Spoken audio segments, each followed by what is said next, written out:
Partnerom tohto videa je medzinárodná sieť autoservisov Q-Service. Transparentný prístup, moderné servisné vybavenie, kvalitné náhradné diely.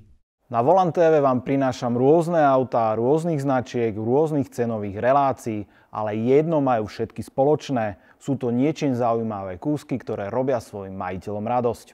Nie je vôbec prekvapujúce, že sa veľmi často stretávam s ľuďmi, ktorí by si chceli dopriať takéto auto pre radosť čisto na víkendy, ale žiaľ, ich rozpočet im to nedovoluje. Dnes si však dokážeme, že takéto auto sa dá kúpiť aj za jednu jedinú slovenskú výplatu. Chcem vám totižto predstaviť projekt, v ktorom vám dokážem, že auto pre radosť môže byť aj lacné a dostupné. Samozrejme, potom je tu aj otázka, kde také auto servisovať, pretože priznajme si to, nie každý je dostatočne manuálne zručný na takéto úkony. Preto som si prizval skúseného partnera Q-Service, s ktorým vám tento projekt Auto pre radosť za jednu výplatu predstavíme. No a vy už určite čakáte, aké auto vlastne mám na mysli, respektíve aké auto som poriešil, ale ešte predtým niekoľko bodov, ktoré musí toto auto spĺňať. Bod číslo 1, a to je alfa omega, musí to byť auto pre zábavu, musí to byť naozaj auto, ktoré dokáže vodiča odmeniť. Teda v mojom prípade to musí byť najmä auto, ktoré je podvozkovo vyladené alebo ako tak potentné pre ďalšie úpravy. Musí mať aspoň aké také predpoklady odmeniť vodiča za volantom. Presne na toto sa zameriavam. No a druhý bod, musí to byť niečo ľahké, obratné a teda nič premotorované, ale zároveň to nesmie byť pomalé. Samozrejme som realista a za túto cenu toho na výber veľa nebude, ale hľadám auto, ktoré hneď na začiatku bude v čo najlepšom stave, aby nemuselo prejsť drastickými opravami. Tretí bod, ktoré toto auto musí spĺňať je, aby už z fabriky bolo ako tak pripravené a upravené na lepšie zážitky za volantom. Tých nie je veľa, ale aj tak sa nájdú aj medzi lacnými autami verzie, ktoré sú už také športové priamo od výrobcu. No a je tu štvrtý bod, ktorý je naozaj veľmi podstatný a to, že auto musím kúpiť do maximálnej výšky priemernej slovenskej mzdy. A teraz sa určite pýtate, že koľko to vlastne je. Takže oficiálne štatistiky hovoria, že za uplynulé obdobie priemerná hrubá mzda v Slovenskom národnom hospodárstve bolo 1100 eur. Piatý bod, tak to je lacná údržba, pretože nie je problém kúpiť lacno niektoré autá, ale lacno ich udržiavať pri živote a servisovať. A samozrejme v tejto nákupnej cene nie je a ani nemôže byť zahrnutý servis na toto auto. To je aj malá rada pre vás do budúcnosti. Ak kupujete auto, nekupujte to za všetky peniaze, ktoré máte k dispozícii. Vždy si aspoň časť nechajte na ďalší servis. Náročnosťou servisu sa samozrejme nemyslí len cena servisu alebo náhradných dielov, ale aj také veci ako napríklad životnosť auta, životnosť komponentov, jednoduchosť údržby a spoľahlivosť toho auta. Malý príklad za všetko. Malé, ľahké auto vám bude žrať podstatne menej brzdy ako veľké, ťažké. Treba aj na toto myslieť pri výbere. Áno, ja už presne viem, na aké auto všetci myslíte. Mazda MX-5 prvej generácie, ale žiaľ, za túto cenu zoženiem jedine zlisovanú z vrakáča v malej plechovej kocke. Preto som ďalej hľadal, skúmal a porovnával a úplnou náhodou som prišiel na auto, ktoré mi bolo sympatické už naozaj veľmi dlho a taktiež spĺňalo všetky požiadavky do bodky. Ste zvedaví, aké som vybral? Tak nech sa páči. Tak a je tu okamih pravdy a celkom vtipne tuto jeden kolega poznamenal, že na odhalení nového auta už bol, ale na odhalení starého tak to ešte nikdy. Toto je naozaj svetová premiéra. Takže to, čo sa schováva teraz priamo pod touto plachtou, tak to je auto, ktoré najlepšie vyhovovalo všetkým tým podmienkam, ktoré som na začiatku stanovil. A ja už viem, že si teraz okusujete tie prsty pri klávesnici alebo pri mobiloch. Tak poďme na to, lebo toto je naozaj zaujímavé. Takže začneme asi pri tomto rohu. To je taký striptease, že začneme túto ramienko.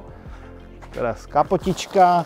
3, 2, 1. Priatelia, Toyota Yaris prvej generácie verzia TS, teda to najšportovejšie, čo Toyota vedela v Yariske ponúknuť. Tak a tu ho máme v celej svojej kráse, Yaris TS prvej generácie. Teda v celej svojej kráse treba brať tak trošku s nadhľadom, pretože to auto je jednak mega špinavé, doškrabané a keď sa pozrieme aj na tie kolesá, tak tie nesvedčia zrovna o nejakej pravidelnej a poctivej údržbe, ale to je presne to, čo sa snažíme v tomto miniseriáli dosiahnuť. Chceme auto, ktoré má tento vek, tieto kilometre, mimochodom má ich 260 000, chceme mu prinavrátiť druhý život, aby opäť mohlo robiť radosť.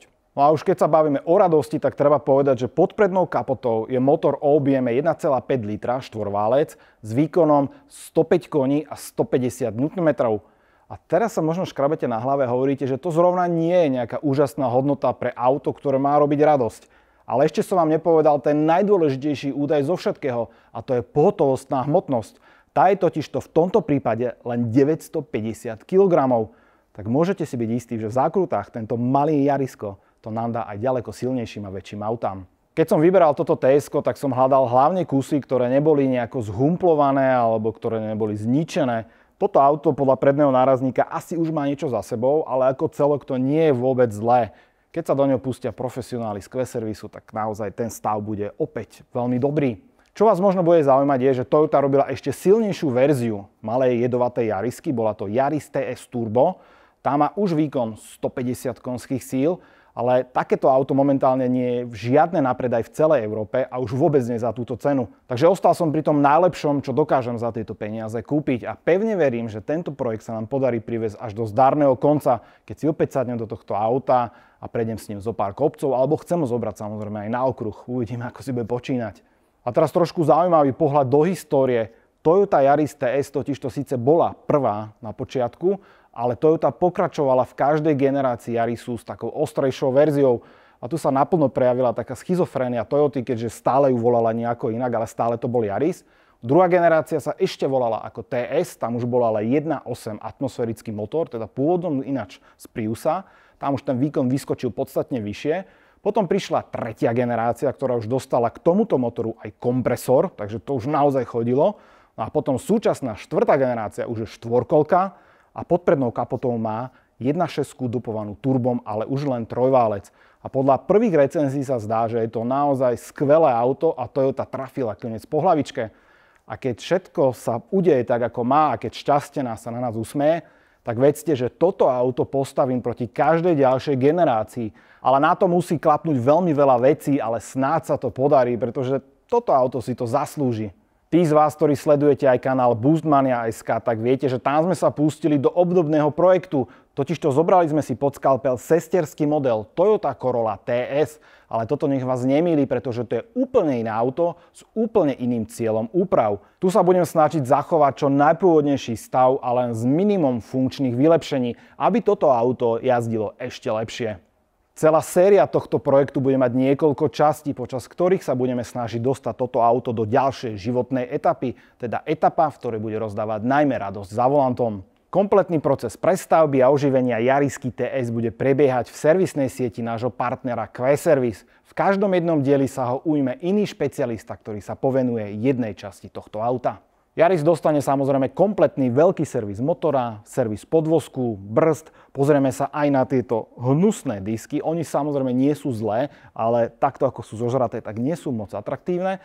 No a nakoniec sa povenujeme aj tomu, aby to auto po vizuálnej stránke trošku omladlo, lebo celkom úprimne v tomto stave to nie je žiadna automobilová mis, ale raz bude. Dúfam, že sa na výsledok tešíte rovnako ako ja, pretože bude to stáť za to a nie len ten výsledok, ale aj samotný proces prestavby, ktorý vy na Volant TV budete môcť sledovať. A taktiež som zvedavý aj na váš názor, či by ste za daných podmienok vybrali toto auto alebo nejaké iné. Vaše tipy píšte samozrejme dolu do diskusie pod video. Ďakujem vám za pozretie tohto úvodného dielu, pretože v tom ďalšom už zavítame do Q-servisu, kde podrobíme Yarisku podrobnej prehliadke. Zistíme teda, že čo je na nej všetko zlé a čo budeme musieť robiť. Ak ešte nie ste odberateľ kanálu Volant TV, tak prosím napravte to a kliknite na odoberať. No a fotky tohto krásavca s veľkým potenciálom a píšte si, že tam ten potenciál je a my ho vydolujeme, nájdete aj na Instagrame Volant TV. Ak nás tam ešte nesledujete, tak prosím napravte to a kliknite na sledovať. Ďakujem za pozretie, vidíme sa pri ďalšom dieli.